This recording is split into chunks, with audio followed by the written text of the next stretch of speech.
Greetings, MennoNerds. Today I'd like to talk about the Lord's Supper. Or is it communion? Or is it the Eucharist? Or is it the Lord's table? Whatever you call it, let's talk about it.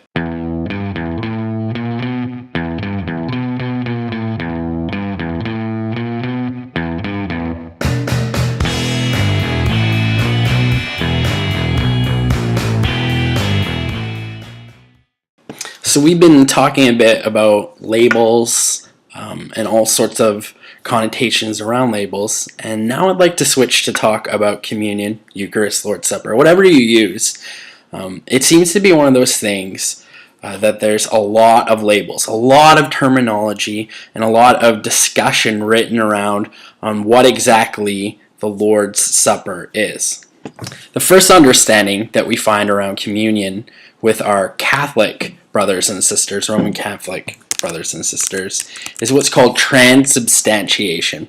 And Transubstantiation argues that the substance of the bread and the wine are changed into or replaced by the substance of the body and blood of the risen Christ. The purpose of this theory is to explain how the risen Lord could really be present in the bread and the wine. And so this language of transubstantiation is kind of used by Catholics. But it's generally rejected by Protestants and Anabaptists. The next theory that you come across in discussions around communion is called Consubstantiation. And it's kind of the belief put forward, some say by Luther, although, there's debates among Lutherans whether this is fully descriptive of Lutherans' theology. And what it is it's a competing theory alongside transubstantiation that attempts to describe the nature of the Christian Eucharist in concrete metaphysical terms. And it holds that the sacrament, the blood and the body of Christ, are present alongside the substance of the bread and the wine, which still remain unchanged, right? So transubstantiation, they literally change, whereas consubstantiation is kind of like, as one of my Lutheran friends put it, in, with, and around. Then we have what's called the memorial view, or the remembrance view. Do this in remembrance of me. And it's the view that the elements, the bread and the wine, they don't change at all, but we just do it as an act of obedience, as an ordinance, as a command of Christ. And that as we receive it, it's merely an act of just remembering, kind of much like you'd remember a friend that passed away.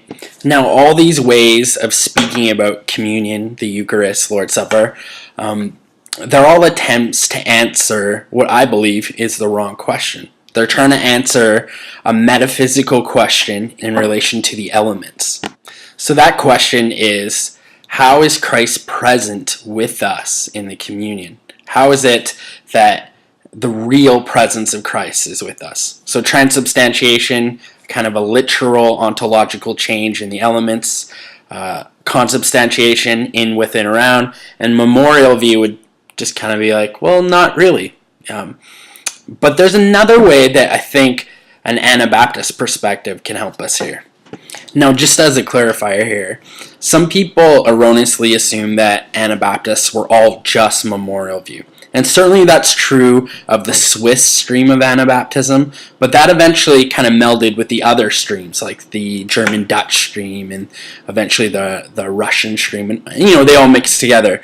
But what's interesting is, as you study Anabaptism, there is no denial of the real presence of Christ, although they sometimes may flip on the terms. It's just where they locate the presence of Christ that matters.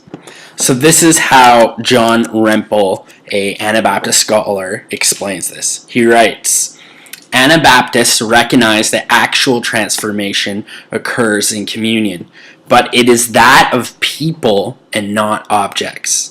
Communion is not a sacred object in which Christ is contained. It is a sacred event. So we might call this what's called transignification.